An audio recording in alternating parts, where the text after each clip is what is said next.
nobody knows what fairy world looks like, so it's a blank canvas. We could, stretch our imaginations to do what we like with it, really, within reason, not taking it too far away from the book's general remit, and but giving it very much our own flavour of how we felt it should be.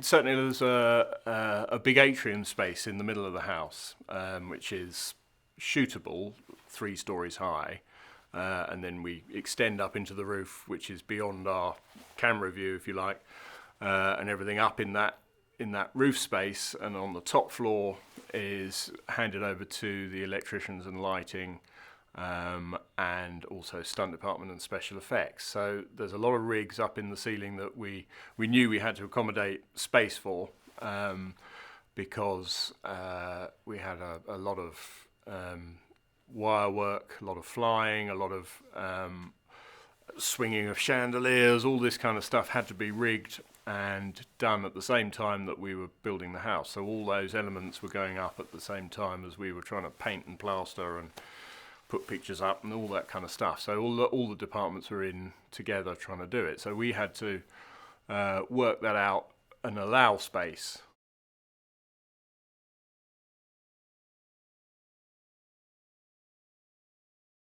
We had a big prop making team under Barry Gibbs, or prop master, and they pulled a load of stuff out of the bag as well for the house, and also for Haven City, a massive amount of prop makes that all went through concepting period with Celia and Jim to get the style and the look of fairy world gadgets and tables and chairs, all those kind of things that, do fairies sit at tables? I don't know, but we if they do, we've got to come up with it, So all of those kind of things have to be worked out and thought through, and Celia and her department very much handled that brilliantly.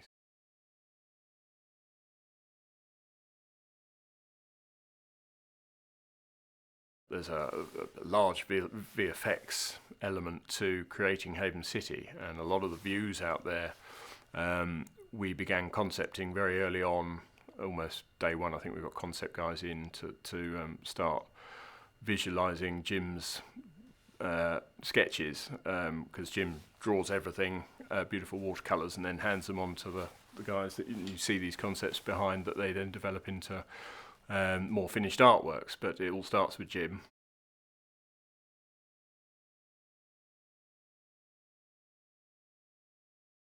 There's a collaboration. I mean, I know we were looking at some of the textures and textiles that Sammy was getting in early days for the costumes, and thinking how that would tie in and colour-wise, and Jim and Sammy would very much collaborate on the tone of the film and the general colour palette, so that we were not clashing with what they were doing and they weren't clashing with what we were doing, and trying to blend it so that it becomes a whole world that works well, as a colour and as a texture. So yeah, a lot of that world was thought out between the two of them with that in mind.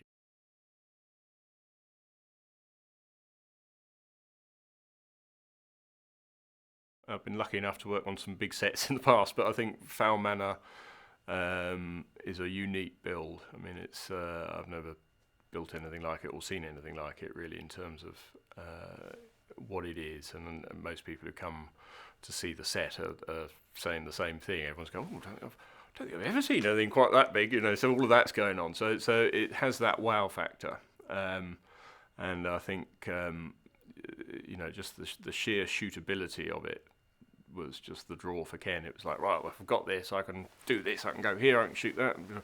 It's that flexibility that having that scale has allowed Ken and Harris to just come up with some wonderful shots. So I think it's going to look magnificent on the screen.